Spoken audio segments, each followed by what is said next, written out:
काकुड़ा horror legend. 30 साल के सोहम का एक पुश्तैनी घर उत्तर प्रदेश के मथुरा शहर के पास एक छोटे से गांव रतौड़ी में था। लेकिन बचपन से ही सोहम के पिता ने उसे रतौड़ी गांव से दूर रखा था।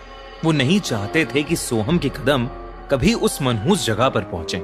पर सोहम जिंदगी में एक बार अपना रतौड़ी का बड़ा पुश्तैनी घर देखना चाहता था। एक बार जब वो अपनी बिजनेस ट्रिप के लिए उत्तर प्रदेश गया हुआ था, तब उसने सोचा कि क्यों ना वो रतौड़ी का भी एक चक्कर लगाए। गूगल मैप में तो रतौड़ी का कोई नामो निशान नहीं था, लेकिन सोहम आसपास के लोगों से रास्ता पूछ पूछ के रतौड़ी पहुंच गया। अब शाम के सिर्फ 7 ही बजे थे, लेकिन पूरा गांव खाली था।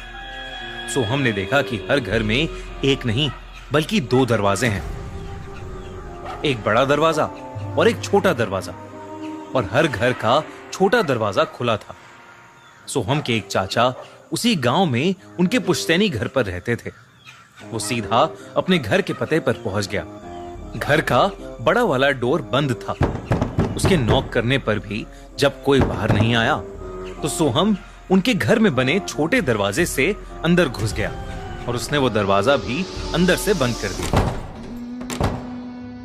अंदर घुसकर वो अपने चाचा से मिला। सब उसे देखकर बहुत खुश थे।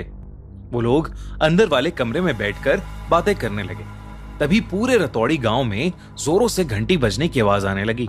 सोहम ने अपने चाचा से पूछा कि इस टाइम घंटी क्यों बज रही है और रतौड़ी अभी से इतना सुनसान सा क्यों पड़ा है। तब उसके चाचा ने बताया कि रतौड़ी गांव पर एक भूत का श्राप है, काकुदा का श्राप। हर मंगलवार को ठीक शाम 7:15 बजे वहां काकुड़ा नाम का एक भूत आता है, जिसके लिए घर का छोटा दरवाजा हमेशा खुला रखना होता है। अगर दरवाजा खुला नहीं हुआ तो अंदर जो भी मर्द होता है उसे काकुड़ा का श्राप लग जाता है। वो कुबड़ा बन जाता है और उस दिन से उसकी उल्टी गिनती चालू हो जाती है और 13वें दिन उसकी मौत हो जाती है। ये सुनते ही सोहम को याद आया कि आते समय उसने वो छोटा दरवाजा बंद कर दिया था। वो जल्दी से बाहर भागा। एकदम से रतौड़ी का क्लॉक टावर जोर से बजा, जिसका मतलब था 7:15 बज चुके थे। अचानक से बहुत तेज हवा चलने लगी और ढेर सारे मच्छरों के भिनभिनाने की आवाज आने लगी। उन आवाजों से सोहम के चाचा को एहसास हो गया था कि काकुदा ने गांव में घूमना शुरू कर दिया है। सोहम अपनी गलती छिपाने के लिए जल्दी से उस छोटे दरवाजे को खोलने के लिए आगे बढ़ा, लेकिन तब तक बहुत देर हो चुकी थी। उस दरवाजे के बाहर किसी के गुर्राने की आवाज आने लगी। तभी कोई बहुत जोर से दरवाजा खटखटाने लगा। उस दरवाजे की खटखट से उसके चाचा समझ गए कि काकुड़ा आ चुका है। इससे पहले सोहम के चाचा कुछ कर पाते, वो छोटा दरवाजा अपने आप खुल उठा।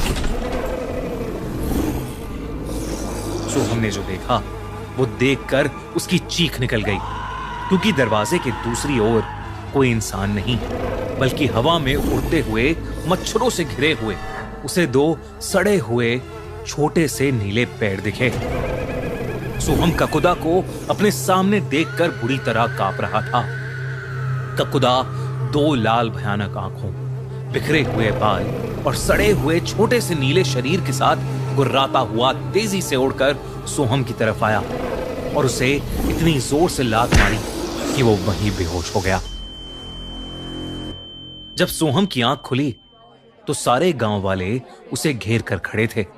सोहम को अपनी पीठ पर बहुत ज्यादा दर्द हो रहा था। उसने पीछे हाथ लगाकर चेक किया तो सोहम को रियलाइज हुआ कि उसकी पीठ पर एक बहुत बड़ा फोड़ा यानी कुबड़ आ गया था। सोहम ने कल रात के बारे में सबसे पूछा तो उसके चाचा ने बताया, क्योंकि एक्चुअल में ये घर सोहम के पिता का ही था, जिसे छोड़कर वो दिल्ली शिफ्ट हो गए थे। तो कायदे के अनुसार उस घर का मर्द सोहम ही था और उसे अब काकुड़ा का श्राप लग गया है। और उस श्राप के चलते 13 दिन में उसकी मौत होना पक्का था। इस हादसे के बाद कोई भी रतौड़ी वासी उसकी मदद करने को राजी नहीं था। तब सोहम ने रोती हुई हालत में अपने बेस्ट फ्रेंड तनुज को कॉल किया। तनुज ने सोहम की सारी बात सुनी और वो 2 दिन बाद ही एक तांत्रिक को लेकर रतौड़ी गांव पहुंचा। वहां जाकर जब उसने सोहम की हालत देखी तो उसके रोंगटे खड़े हो गए। सोहम के पूरे शरीर पर घाव थे, उसकी पीठ का फोड़ा और ज्यादा बढ़ चुका था और वो कांपता हुआ बस यही कहे जा रहा था कि ककुड़ा उसे मार डालेगा।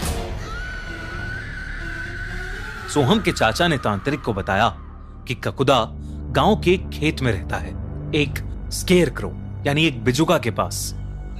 तांत्रिक ने देरी ना करते हुए उस खेत में क्रियाएं शुरू कर दी और उन्हें आश्वासन दिया कि वो 2 दिन में ककुदा को अपने वश में कर लेगा।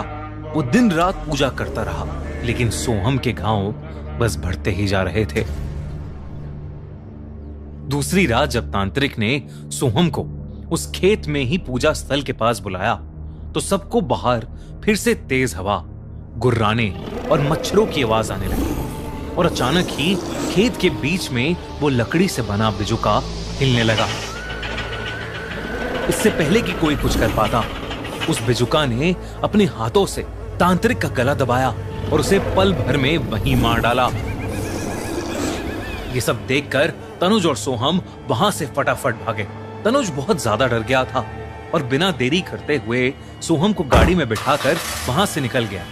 उसने सोचा कि वो सोहम को रतौड़ी गांव से बाहर ले जाएगा।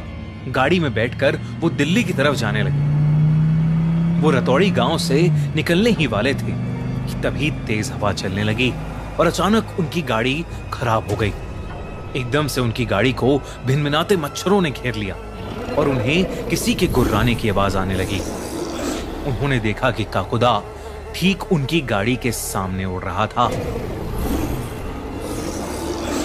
तनुज दरवाजा खोलकर ककुदा से दूर भागने लगा, लेकिन ककुदा उसके पीछे एक साए की तरह चिपक गया था।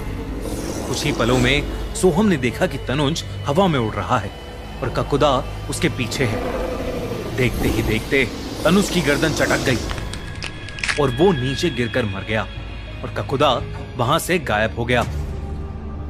ककुदा अब बहुत गुस्से में आ चुका था।